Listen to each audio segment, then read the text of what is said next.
Hello, my favorite people. I know I don't have a lot of subscribers yet, but if you just happen to stumble upon any of my recordings and found peace within it, it would be my greatest pleasure.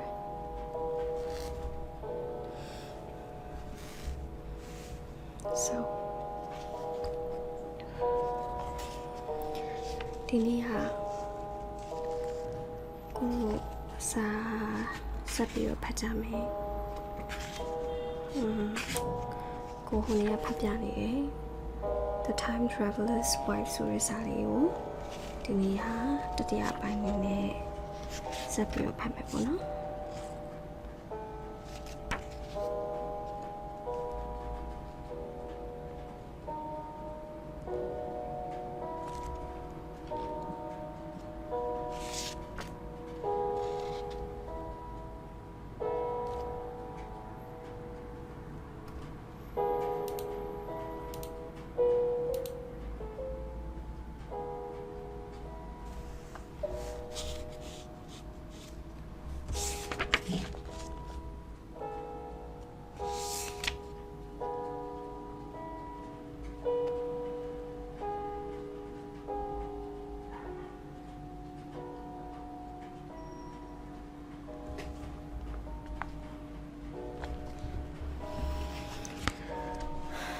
ဆိုတော့ဒီခမ်းမက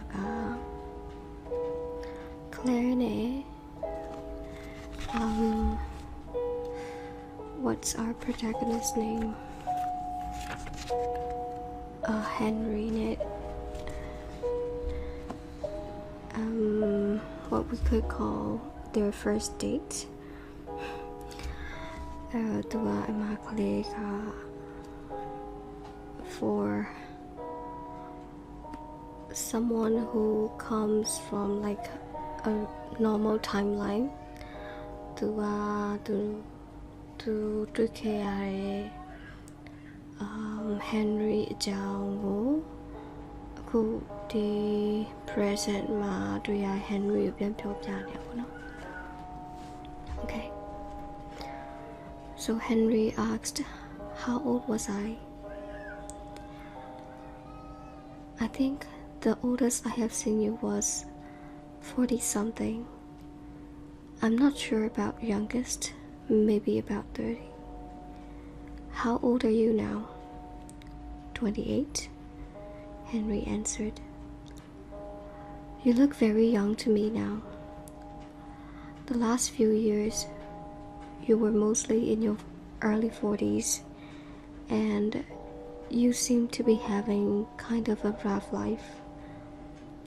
It's hard to say. When you're little, all adults seem big and old. So, what did we do? In the middle. That's a lot of time there. Claire smiles. We did lots of things. It changed depending on my age and the weather. You spent a lot of time helping me do my homework, and we played games. Mostly, we just talked about stuff. When I was really young, I thought you were an angel, and I asked you a lot of questions about God. When I was a teenager, I tried to get you to make love to me, and you never would. Which of course made me much more determined about it. I think you thought you were going to warp me sexually somehow. In some ways, you were very parental. And Henry said, "Oh, that's probably good news, but somehow at the moment I don't seem to be wanting to be thought of as parental." Our eyes meet. We both smile and we are conspirators. What about winter? Michigan winters are pretty extreme. I used to smuggle you into our basement.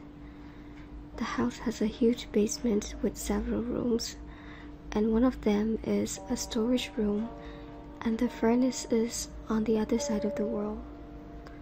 We call it the reading room because all the useless old books and magazines are stored there. One time, you were down there and we had a blizzard and nobody went to school or to work. And I thought I was going to go crazy trying to get food for you because there wasn't all that much food in the house. Atta was supposed to go grocery shopping when the storm hit. So you were stuck reading old Reader's Digest for 3 days, living on sardines and ramen noodles. Sounds salty. I'll look forward to it, said Henry. Our meal arrives. Did you ever learn to cook? Claire answered, No. I don't think I would claim to know how to cook.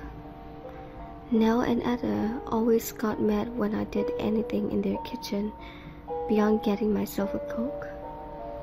And since I've moved to Chicago, I don't have anybody to cook for.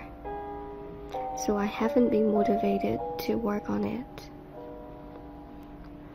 Mostly, I'm too busy with school and all, so I just eat there.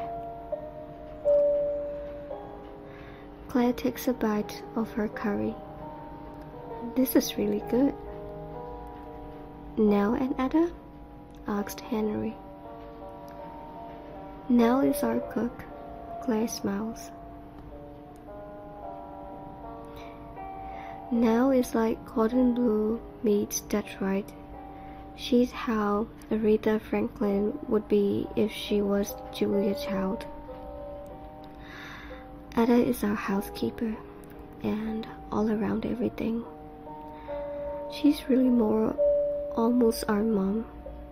I mean, my mother is, well, Ada's just always there.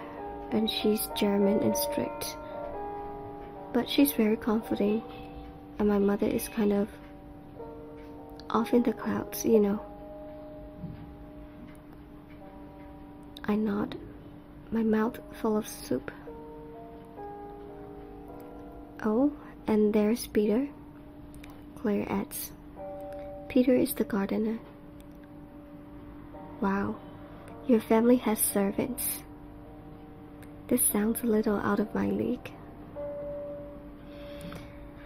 Have I ever met any of your family?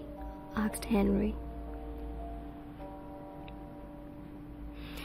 You met my grandma, Mia Graham, right before she died.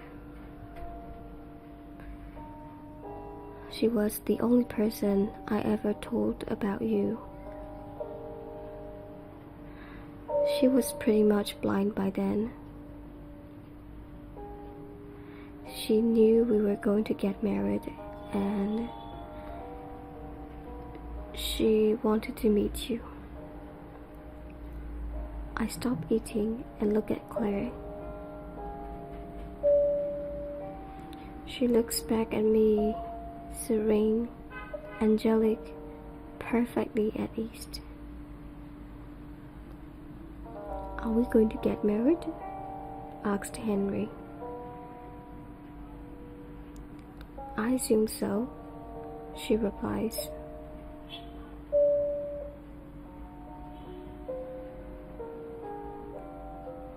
You've been telling me for years that whenever it is you are coming from, you're married to me.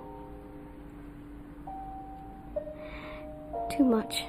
This is too much, Henry thought. I closed my eyes and willed myself to think of nothing. The last thing I want is to lose my grip on the here and now. Henry? Henry, are you okay? I feel Claire sliding onto the seat beside me. I open my eyes and she grips my hands strongly in hers. I look at her hands and see that they are the hands of a laborer, rough and chapped. Henry, I'm sorry. I just can't get used to this. It's so opposite. I mean, all my life, you've been the one who knew everything, and I sort of forgot that tonight, maybe I should go slow. She smiles. Actually, almost the last thing you said to me before you left was, "Have mercy, Claire." You said it in your quoting voice. And now that I think of it, you must have been quoting me. She continues to hold my hands. She looks at me with eagerness, with love, and I feel profoundly humble. Claire?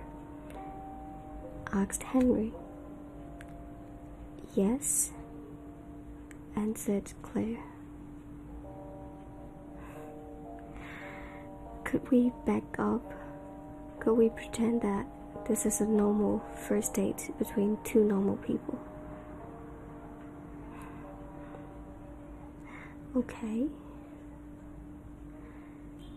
Claire gets up and goes back to her side of the table. She sits up straight and tries not to smile.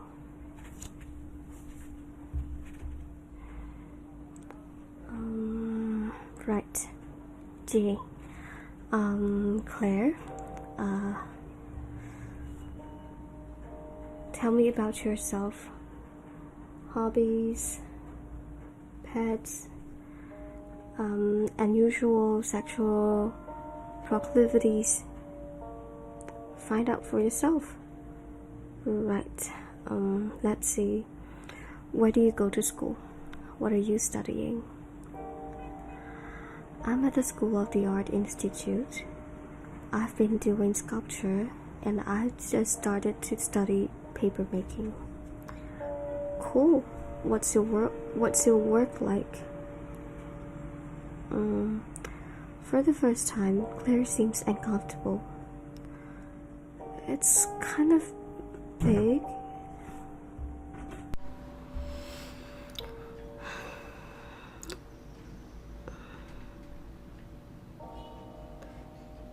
Claire said it's kind of big and it's about birds. She looks at the table and then takes a sip of tea. Birds?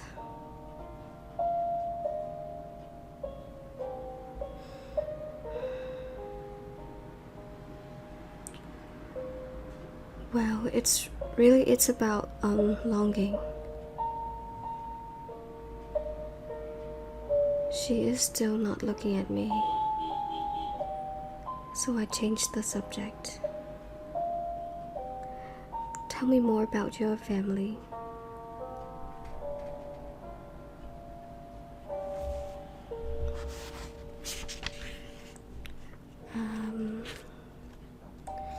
Cô tìm mày ra đây tụi mày.